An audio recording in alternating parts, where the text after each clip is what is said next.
La guerra por la definitiva independencia argentina es una guerra que todavía no ha concluido. San Martín, Rosas, Las Montoneras son apenas momentos victoriosos en esa guerra liberadora e inconclusa. Una guerra en la que cambiaron los nombres de los protagonistas, pero en la que no se modificó el carácter de la misma. Pueblo y antipueblo, patria y antipatria, se mantienen aún como antinomias irreductibles.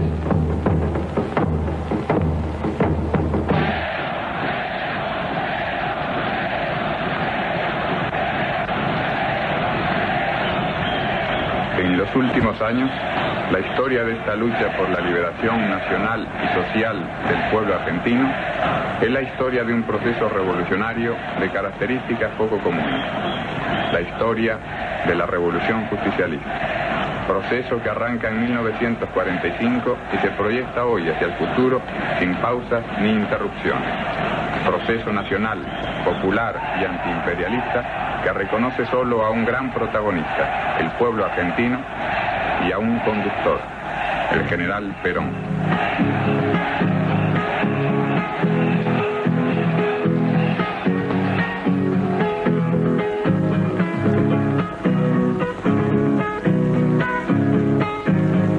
El exilio obligado de Perón se corresponde naturalmente con la proscripción que desde 1955 hasta hoy ha vivido la mayoría del pueblo argentino. Este exilio distancia a Perón del país apenas geográficamente.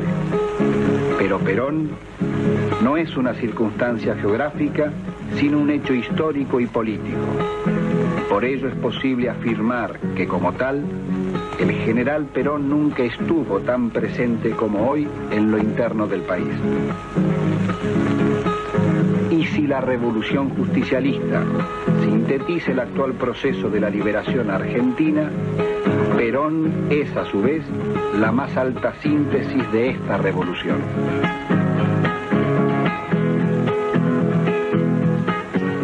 Esta película es un documento que intenta rescatar de la memoria del conductor del pueblo argentino aquellos datos significativos que sirvan, más que para una revisión del pasado, para la construcción de la definitiva liberación argentina.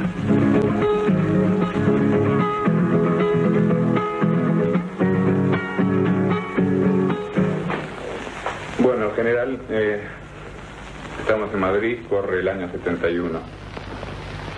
Nosotros somos un poco representación de la juventud argentina. Y una de las cosas que más preocupa, así tanto internacionalmente, creo que nosotros creemos que usted puede aclararlo muy bien, ¿a qué explica usted todavía la vigencia, hoy más que nunca, del peronismo en nuestro país, la Argentina? Bueno, eso es una cosa que estoy oyendo decir todos los días, de que hoy hay más peronismo que nunca. Y yo siempre contesto lo mismo, que no creo que es porque nosotros hayamos sido demasiado buenos, sino porque los que nos han sucedido han sido tan malos que al final hemos resultado óptimos nosotros. General, usted de alguna manera sintetiza toda la experiencia del movimiento nacional. Digamos, su experiencia personal es la historia viva casi de la Argentina de los últimos 25 años. Usted nace con la revolución justicialista, como usted la ha bautizado justamente. ¿Cuáles son las raíces de este proceso que arranca en la década del 40 a partir de toda su experiencia y de su vivencia personal? Muy bien, yo puedo decir todo lo que se refiere y está ligado directamente a mi persona.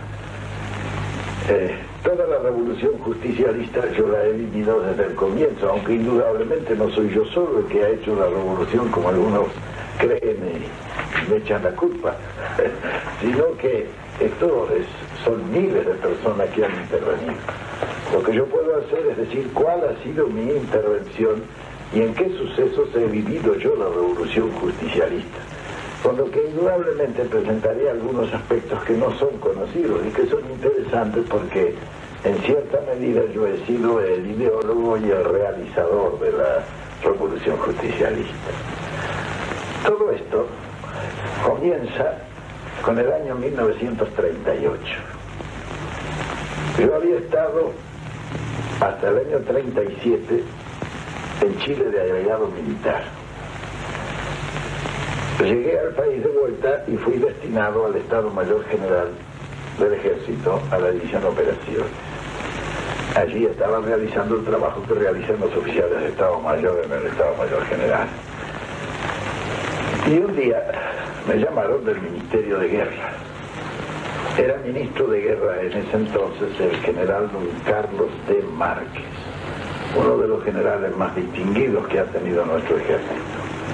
Un hombre de una gran cultura, muy serio, muy honesto, y a quien yo conocía mucho, porque había sido él oficial del Colegio Militar cuando yo era cadete. Bueno, me daban una misión en Europa, una misión de estudio. Esa misión de estudio tenía por objeto estudiar las tropas de montañas y traer para el país lo que más pudiera convenir para el perfeccionamiento de nuestras fuerzas de montaña. Pero, colateralmente con eso, el general Márquez, el ministro de Ejército, me dijo: va usted en una misión de estudio, pero indudablemente nosotros estamos en la puerta de la Segunda Guerra Mundial. Ya esto es una cosa que está perfectamente definida y que no sé cuánto tiempo tardará en producirse la Guerra Mundial. Y a la vez que usted desarrolla su misión de estudio me va a informar personal y directamente a mí, porque indudablemente me interesa, me dijo, no las operaciones militares que se puedan iniciar, porque para eso hay otros organismos que lo hacen. En cambio, yo necesito que usted me informe, diremos, sobre lo que el drama sangriento y apasionado que es la guerra tiene en sus grandes consecuencias y en sus grandes causas. Usted ha sido profesor de la materia de estrategia en la Escuela Superior de Guerra, de manera que en esto yo entiendo que es un hombre altamente capacitado y espero esa información. ¿Eso era el año? El año 1938. 38. Bueno, en estas condiciones, pensando, gracias, en sacar el mayor provecho, diremos, cultural, era la primera vez que yo iba a Europa, de manera que quería aprovechar esto bien a fondo. Es así que se daban allí unos cursos de cultura general, en los que se estudiaba mucha organización, mucha economía política.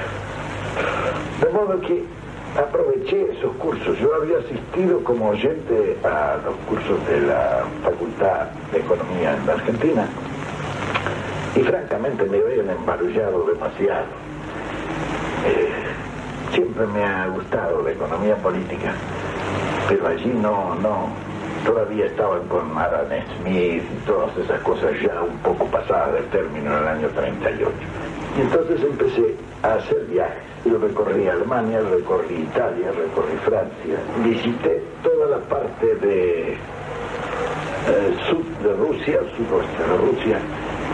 Eso me permitió también ver otros aspectos que para mí eran totalmente desconocidos. Una cosa es lo que le cuentan a uno y otra cosa muy distinta a lo que uno ve. Especialmente en los aspectos sociales, que ya se veía una digamos, evolución acelerada. Y la influencia de la Revolución Rusa, que había sido muy fuerte en toda Europa.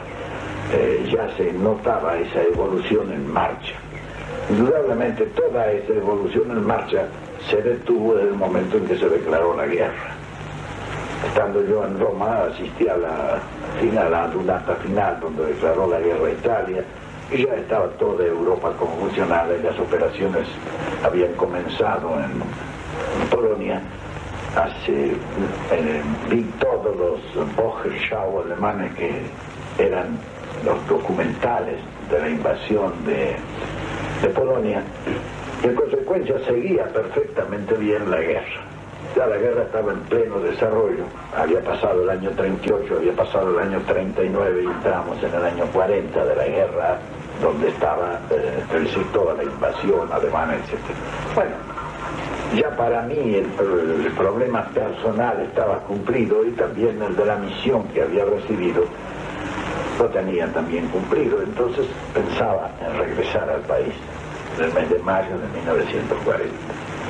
Cuando llegué al país, naturalmente era un observador adelantado, di una información exhaustiva en el Ministerio de Ejército y di algunas conferencias también a los oficiales, etc.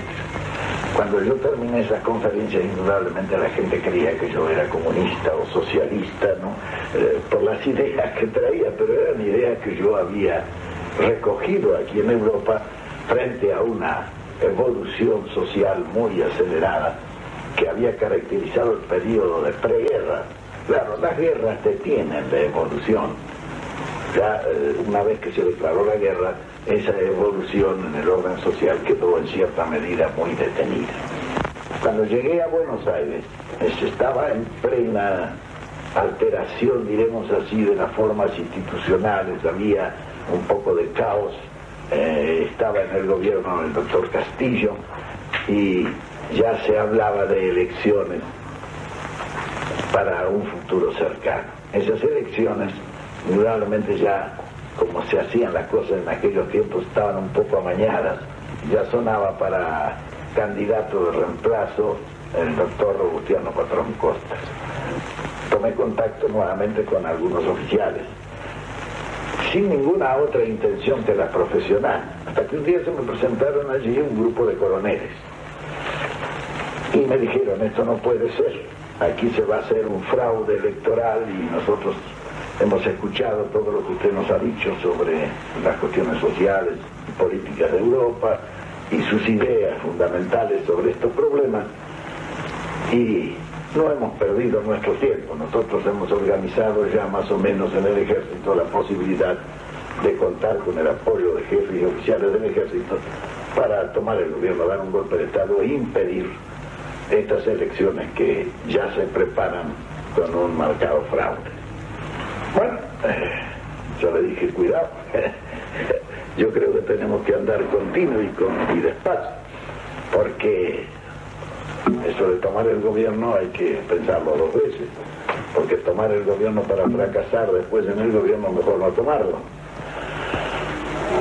En consecuencia, le dije yo: bueno, me dijeron ellos, usted nos ha hablado de una revolución que cree que es indispensable en el tiempo que estamos viviendo y nosotros querríamos que usted fuera el orientador de esa revolución y nosotros tomaríamos el gobierno solamente para hacer un gobierno administrativo para que el país no sufra y usted se encargaría de realizar, diremos así, cuanto nos ha dicho sobre la revolución social que usted piensa que debe realizarse en el país para ganar tiempo y colocarnos en una posición que el futuro marcará indefectiblemente. Muy bien, le dije yo: ustedes me perdonarán que yo tome mis recaudos, denme 15 días de tiempo y entonces sí aceptaré la misión que ustedes me están asignando. En fin, cuando me di cuenta de que esto tenía ambiente y que era una cosa posible, llamé a los coroneles y le dije: bueno, yo pienso que es posible esto. Muy bien, dijeron, nosotros vamos a tomar el gobierno y usted se va a encargar de preparar y realizar la revolución de que nos ha hablado. Es decir, pasaba en ese momento a ser el ideólogo, digamos así, de la revolución justicialista y realmente el realizador. Claro, yo les pedí que no me diesen a mí ningún cargo en el gobierno ni a ninguna de estas cosas porque yo tenía que trabajar, ¿no? Esto no era una cuestión tan simple. Una revolución necesita una preparación humana y una preparación técnica que no se pueden improvisar porque deben ser a base de una realización. Así se produce la revolución del 4 de junio. Esa revolución, en realidad, de verdad, es el punto de partida, es el golpe de Estado que nos posibilitaba a nosotros preparar desde el gobierno la revolución. Aspecto que es muy importante considerar porque la preparación de una revolución desde la oposición es muy diferente a realizar una revolución desde el gobierno. Ello nos permitió iniciar la preparación humana. Bien, cuando se pasa el general Farrell a ser presidente provisional en reemplazo de general Ramírez, los jefes oficiales de Campo de Mayo me impusieron a mí, que tenía que ser yo el ministro del ejército. Indudablemente no estaba dentro de las funciones que habíamos acordado. Sin embargo, tuve que aceptar por la presión de los jefes oficiales. Fue así que yo dije, bueno, yo acepto el Ministerio de Ejército, lo manejaré en la forma que pueda, pero yo necesito que ustedes me nombren presidente del Consejo Nacional del Trabajo. Era un Departamento Nacional del Trabajo, un organismo oscuro y trascendente que estaba funcionando desde hacía mucho tiempo sin ninguna finalidad y sin ningún objeto. La gente indudablemente se rió cuando yo le dije a los jefes oficiales que me fueron a ver, les dije eso, en fin, ellos se rieron, dicen, ¿cómo es que lo nombramos ministro de Ejército quiere ser secretario de Trabajo y Previsión? Indudablemente yo necesitaba un punto de apoyo y una palanca para hacer la preparación humana de la revolución. Y no había nada mejor que ese Departamento Nacional del Trabajo, al cual yo iba a convertir en Secretaría de Trabajo y Previsión, con rango de ministerio, y desde allí comenzar la preparación humana de la revolución. El estado social del país era miserable. Había peones que ganaban 12 pesos por mes. En general los salarios eran de hambre. Había una enorme cantidad de desocupados. El país estaba detenido, si no avanzaba en manera alguna.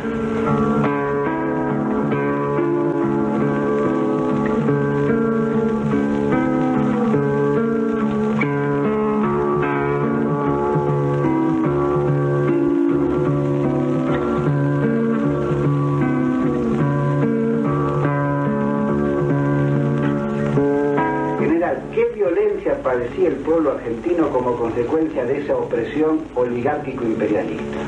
Estaba privado de sus derechos políticos porque a través del fraude le imponían el gobierno desde la Cámara Británica de Comercio. No elegía, votaba así, como se votaba entonces en el correo, ¿sabes? Es decir, se decidía en el correo, se votaba en los comicios, pero era todo fraudulento. Pero la mujer no votaba, la mujer no tenía ningún derecho. ¿Qué principal violencia sufría? Ahora, natural, ahora en el orden económico, diremos un subconsumo por falta de poder adquisitivo era el que sometía al hambre al pueblo y a la miseria. Y en el orden social la injusticia más flagrante y más patente. Cuando nosotros llegamos al gobierno todo eso existía en el país. Desde el punto de vista político era toda una mentira y un fraude. Desde el punto de vista económico estaba sometido a la miseria. Y desde el punto de vista social, bueno, a la injusticia más flagrante. ¿Y había derechos individuales? ¿El hombre era libre en esa sociedad? Sí, proclamados por nuestra Constitución, pero jamás cumplidos. Porque cuando llegaba el momento hacían lo mismo que suelen hacer algunas dictaduras militares, que le ponen el estado de emergencia o el estado de sitio o el plan Coninte, donde desaparecen todas las declamaciones, diremos así, de la Constitución. Es decir, eran sistemas que la Constitución era letra muerta. Estaba allí todos los derechos bien consignados y todo, pero no se cumplía ninguno.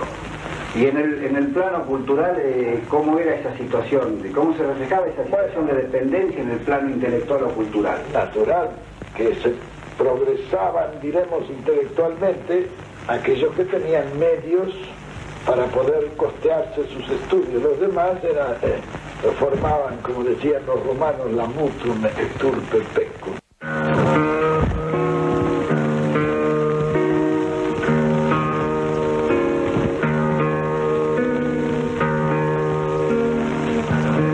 Que, como ustedes decían en uno de sus libros, dice, poseía 45 millones de vacas, sí. Sus habitantes morían de debilidad constitucional. Exacto. Era un país de toros gordos y de peones flacos.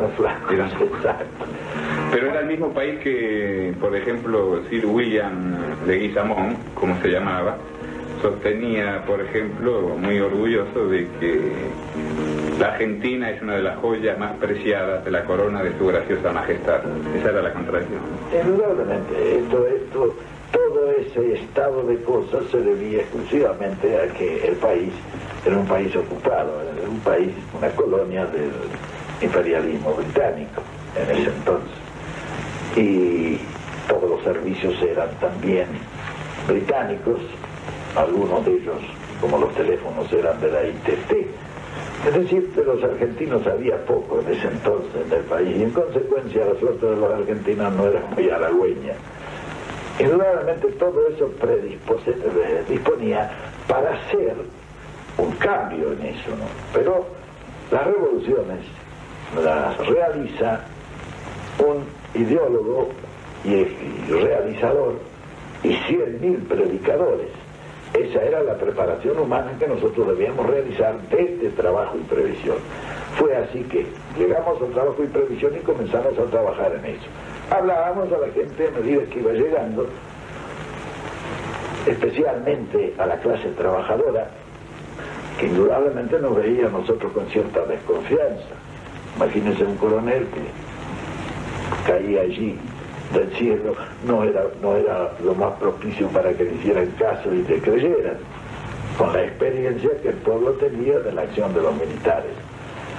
Bien, nosotros fuimos persuadiendo a la gente, hicimos un trabajo de preparación humana de la revolución, hasta el momento en que yo, ya hecha la prédica, formado los 100.000 predicadores que necesitábamos, que se extendieron por todo el país y comenzaron la predicación, yo llamé a los dirigentes encargados de esta prédica y a los jefes de los grupos de predicadores, y le dije, bueno, llevamos 6 meses de trabajo en esto, creo que ha dado resultado, pues yo lo noto un poco en la calle, ya el acercamiento de la gente, etc. Consecuencia, vamos a poner una prueba a esto. Si ese acto que programábamos me reunía 100.000 personas, para mí era suficiente, dado el estado, diremos así, de la población, que no era muy entusiasta para asistir a actos, etc.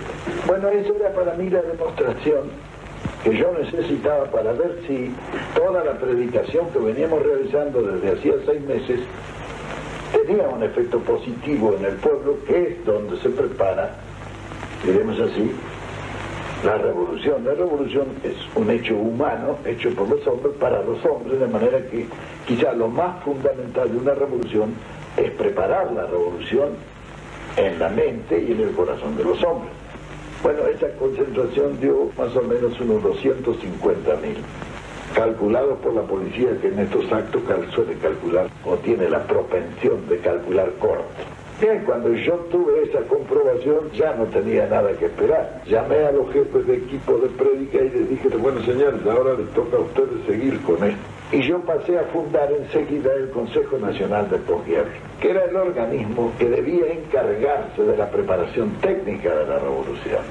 Ese Consejo Nacional se llamó de posguerra porque en él estudiamos cómo íbamos a hacer para que no nos hicieran pagar la Segunda Guerra como nos habían hecho pagar la Primera. Allí se estudió perfectamente bien la situación en el orden, especialmente en el orden económico, y se estudió también todas las implicancias que de alguna manera confluyeran a la realización de una verdadera revolución que cambiase no solamente estructuras, sino también modos de pensar y sentir en el pueblo. Ese Consejo Nacional de Posguerra comenzó por formar un cuerpo de concepción de la revolución. Ese cuerpo de concepción de la revolución fue formado con hombres de distintas proveniencias, especialmente empresarios, políticos, técnicos, tecnócratas, algunos dirigentes obreros, dirigentes de otro orden dentro de la comunidad. Y reunimos más o menos un número en redondo de 100 personas, que después se fue eliminando durante el trabajo. Nos quedamos, diremos así, con el mejor acopio de materia gris que en el momento se podía disponer. Con ellos comenzamos por establecer la ideología de la revolución. Porque indudablemente la revolución necesita especialmente de ideas inicialmente, y un estudio de las ideas políticas y sociales implicaba la creación también o la cristalización de una ideología. Esa ideología se encargó inicialmente a algunas personas. Se leyó dentro del cuerpo de concepción de la revolución, se leyeron los resultados. La gente no estuvo muy de acuerdo. Yo especialmente la critiqué, la mayor parte de ellas, porque o eran fragmentarias o eran demasiado detalladas, algunos eran una cosa muy larga, y entonces a mí me parecía que la fijación ideológica de una doctrina revolucionaria ha de ser una cosa sintética, que comprenda solamente las grandes líneas que la revolución debe de seguir tras los grandes objetivos que persigue. En consecuencia, después de una discusión larga, como yo la critiqué, me dijeron, bueno, ¿y por qué no la hace usted? Y bueno, entonces me tuve que poner a estudiar el problema y hacer. Hice un compendio en 22 capítulos que le llamé la comunidad organizada. Tan pronto nosotros tuvimos la ideología preparada, dividimos ese Consejo de Concepción en grupos. Se hizo un grupo económico, un grupo político, un grupo social, un grupo cultural, y entonces eso nos permitió ya ir orientando un plan. Los planes, en realidad, de verdad, tal cual lo hicimos nosotros, son de una gran simplicidad, pero son también preparados muy objetivamente, lo que daba la posibilidad de una comprensión de conjunto. En primer lugar, preparamos la estadística. Indudablemente, toda la estadística del Estado la tomamos y la coordinó el doctor José Figuerola, que era un gran estadígrafo, posiblemente el mejor estadígrafo que había en la Argentina. Él, cuando terminó de compilar toda la estadística, me llamó un día y me dijo, vea, general, o coronel, yo era en ese entonces, esta estadística es toda falsa. Tuvimos que hacer 15.000 encuestas para contar con una estadística empírica, pero real. Me acuerdo que Figueroa me contó un cuento ese día y me dice, vea, dicen que las 3 mentiras más grandes las dicen los curas, las mujeres y la estadística. Dice, de manera que esto nos viene comprobando la verdad de ese cuento. Una vez que tuvimos la estadística, por los grupos se estudiaron los grandes y lejanos objetivos del país. Se hicieron estudios monográficos de cada uno de los grandes objetivos que el país debía perseguir. Naturalmente, teníamos la estadística, teníamos los objetivos y teníamos los 2 límites de un plan. El resto, establecer el camino, era una cosa ya más sencilla. Es así que armamos el primer plan. Indudablemente, cuando tuvimos armado el plan, nos dimos cuenta que la obra de arte no es concebir un plan, la obra de arte es realizarlo. De manera que, de la realización, sobre todo en las actividades de un gobierno moderno, no se puede reducir a un hombre. Bien, cuando se tuvo el plan, yo llamé a los coroneles y les dije, bueno, señores, nosotros la preparación de la revolución desde el punto de vista humano está, si no terminada, en un punto que es suficiente como para ejecutar después la revolución. Y desde el punto de vista técnico tenemos la planificación suficiente como para tomar el gobierno y ejecutar todo el plan, iniciando así la verdadera revolución justicialista que modificará todo el aspecto estructural y coyuntural de la situación argentina en el momento. Pues, cuando yo presenté esto a los coroneles, ellos dijeron, bueno, pero nosotros pensamos, me dijeron, que no se puede llamar elecciones y jugarnos en una elección que podemos perder la suerte de todo el trabajo que hemos realizado en estos 2 años que llevamos en el gobierno y todo el trabajo que ustedes han realizado en la preparación de la revolución. Había algunos que eran partidarios de hacer un cambio de gobierno y ponerme a mí en el gobierno y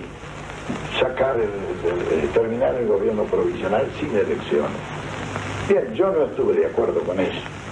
Pero la reflexión mía era muy simple, decirle simplemente, señores, nosotros le hemos dicho al pueblo argentino qué es lo que queremos realizar. Se ve que nuestra idea se comparte en gran medida. La Unión Democrática, que está frente a nosotros, le ha dicho también qué es lo que quieren ellos. Lo justo es que el pueblo decida si quiere que se haga lo que nosotros decimos o lo que dice la Unión Democrática. En consecuencia, lo que hay que hacer es llamar elecciones. Si el pueblo nos elige a nosotros, tendremos el mandato explícito del pueblo para realizarlo, entonces nadie nos podrá detener en la revolución. Un gobierno dictatorial creado por nosotros no tendrá la fuerza de opinión necesaria como para tener el gobierno y detrás del gobierno el poder, que solamente lo da el pueblo, porque tiene que ser un gobierno fuerte. Y el gobierno fuerte no es sino aquel que proviene del pueblo.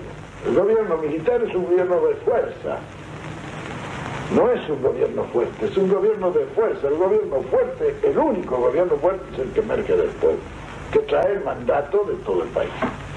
Muy bien, no nos pudimos poner de acuerdo. Lo que ellos querían, en mi concepto, era seguir más o menos, es decir, con buena intención. Tampoco había mala intención negativa por llamar elecciones. Ellos no creían que ganáramos las elecciones. Y yo al final les dije, vea, yo estoy seguro que las elecciones las ganamos. De esto no tengo la menor duda. Dice, sí, bueno, pero es una patriada que no se puede jugar así, perder todo. Bueno, al final nos disgustamos. Ya yo le dije un día, quizá injustamente, le dije, lo que ustedes quieren es ponerme a mí ahí para manejarme ustedes. Y digo, yo no, y yo para eso no sirvo. Entonces se enojaron. Yo me enojé también y dije, bueno, señores, ahí tienen los planes, está toda la preparación de la revolución hecha. Si ustedes quieren realizarla, ustedes realícenla. Renuncié a todos los cargos que tenía y me fui a una isla del Tigre de un amigo para desprenderme de eso. Tomé mi valija, que todas mis cosas que tenía, yo seguía estudiando allí nomás. Cuando yo me fui, indudablemente toda esa enorme preparación humana comenzó a mover del piso el gobierno, porque no era un asunto tan simple. Entonces dijeron que yo estaba preparando una revolución al gobierno de Farrell, o un golpe de Estado. Y decidieron detenerme. Así fue que fue el jefe de policía, el coronel Mittelbach, fue hasta la isla donde yo estaba, me tomaron preso y me trasladaron a Martín García. Lo que más me molestó fue precisamente que para hacerlo me entregaran a la Marina. Entré ahí, me llevaron al presidio militar que hay ahí, y de ahí me trasladaron a una pequeña casita que había. Y empezaron a desfilar todo de la isla para decirme lo mismo, porque estaban todos conmigo. El correo vino y me dijo del correo, dice lo que quiera decir allá, cualquier cosa que necesite, en fin, y comencé a percibir que nuestra acción había sido muy eficaz, sobre todo en las esferas populares. Bien, ahí pasé en Martín García una semana, y yo seguía trabajando y estudiando mis cosas. Seguía pensando con el plan y con todo, porque yo sabía que algún día eso iba a ser útil. Bien, hasta que el 17 de octubre, a la mañana, se produjo una eclosión popular. Así es que caí al hospital militar. De allí empezaron todos a venir a verme. Y el 17 de octubre ya a mediodía comenzaron las columnas a salir de Avellaneda, de Villa Ballester, del Tigre, venían avanzando sobre la Plaza de Mayo.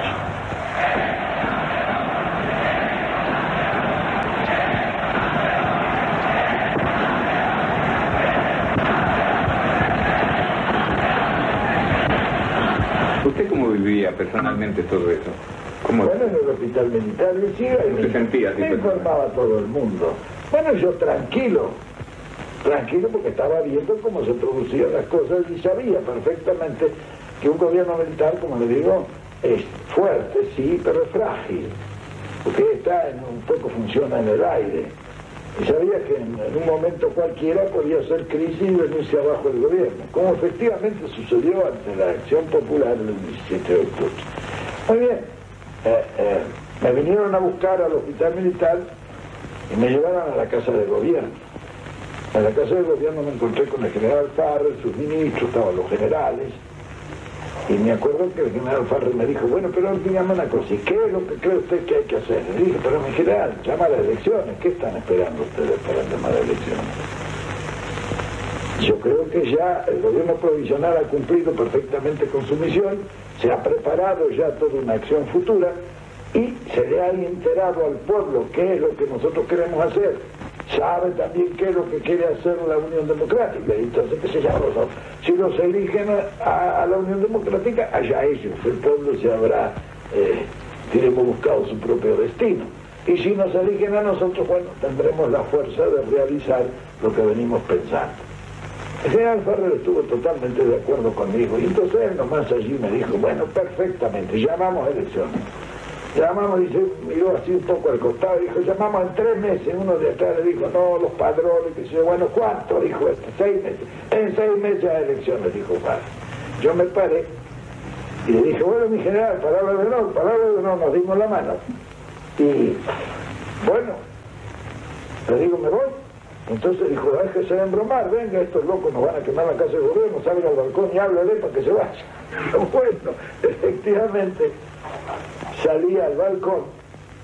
Cuando llegué al balcón, y con todo el ajetreo del día, yo ni sabía lo que les iba a decir había como 1 millón de personas en la plaza, frente a la casa del gobierno. Entonces, les pedí que cantaran el himno, ¿sabes? Para armonizar un poco el discurso, para pensar lo que les iba a decir. Mientras ellos cantaban, yo armé mi discurso. El himno argentino es bastante largo, no dio suficiente tiempo como para armar el discurso. Y entonces les hablé. Muchas veces he asistido a reuniones de trabajadores. Siempre he sentido una enorme satisfacción, pero desde hoy sentiré un verdadero orgullo de argentino, porque interpreto este movimiento colectivo como el renacimiento de una conciencia de los trabajadores, de una conciencia de los trabajadores que es lo único que puede hacer grande e inmortal la patria. Usted está haciendo una referencia al 17 de octubre y demás. Dentro de ese papel de predicadores y demás, ¿qué papel cumplió Evita en ese entonces? Bueno, ella era el número 1 de los predicadores. Ella se movía, era una persona de una gran actividad y sobre todo de un sentido profundo de la revolución. Ella se había metido con cuerpo y alma en ella.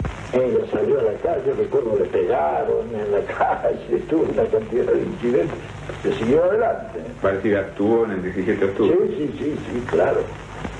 Los dos, diremos así, los sobresalientes de ellos fueron Mercante y ella. Claro que contaban con toda la gente que teníamos nosotros en trabajo y previsión y en el pueblo que estábamos distribuidos. Efectivamente llegaron las elecciones y al principio de las elecciones, me acuerdo que era en La Rioja o Catamarca, por ahí, perdimos nosotros. Entonces ya todo lo de la Unión Democrática se bajaron y dijeron que eran las elecciones más libres que se habían producido en el país, porque creían que las ganaban. Y entonces ya se largaron en elogio de las elecciones, pero cuando empezó a llegar Santa Fe, Rosario, empezaron a perder Córdoba y Buenos Aires, claro, perdieron las elecciones y ya no podían decir que eran malas. Entonces, efectivamente, tan pronto se tuvo la sensación de haber ganado las elecciones, nosotros comenzamos ya un trabajo más efectivo.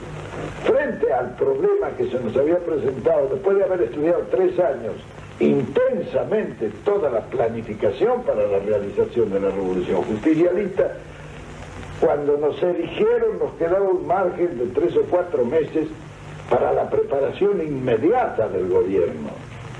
Así y todo, llegamos al gobierno en una situación muy difícil, porque al hacernos cargo del gobierno nosotros, se nos presentaron un sinnúmero de problemas que no estaban en los cálculos del plan y que había que resolverlo. Toda la planificación puede prever lo previsible, pero no puede tomar los imponderables. Y cuando uno llega al gobierno empiezan a aparecer los imponderables que hay que resolverlos porque son previos a lo que se ha previsto en el plan. Solamente así creo yo que se puede realizar una revolución. Una revolución que improvisa no es una revolución. Por otra parte, no puede estar perdiendo tiempo, porque la gente que siente venir la revolución y está ansioso por ella, quiere que a los 15, 20 días ya haya hechos revolucionarios que se produzcan. Si no, se desprestigia y se viene abajo inmediatamente la revolución.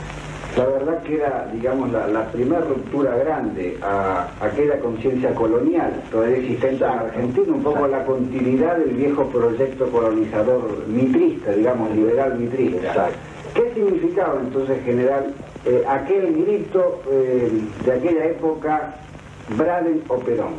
Bueno, el embajador Braden, o Braden, como se dice en inglés, era un embajador de los Estados Unidos que había tomado este país como un país conquistado. Él fue el que armó la Unión Democrática. ¿Quiénes componían la Unión Democrática? Bueno, la Unión Democrática la acompañaban los partidos tradicionales, todos los partidos tradicionales. Los nuevos partidos que se habían armado con el justicialismo eran sus oponentes. Vamos a asistir al acto solemne de la creación de la Unión Democrática.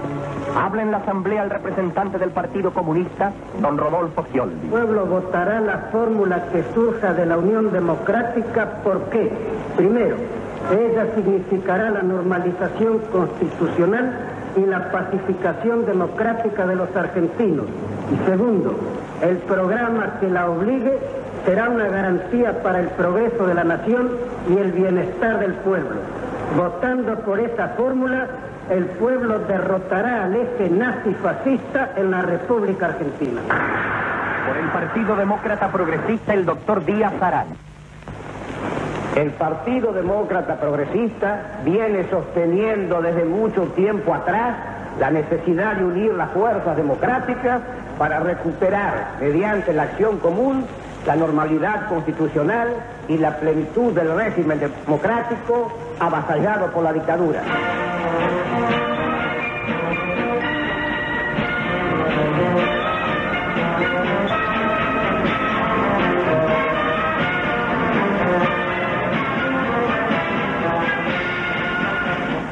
¿Cómo actuaba este personaje Braden que ha estado en contra suyo, de Villaurén, de Arbenz, de Castro? Braden actuaba como en su casa, hacía discursos, se reunían los de la Unión Democrática y Braden le hacía el discurso. Indudablemente nosotros no podíamos dejar de aprovechar esa situación.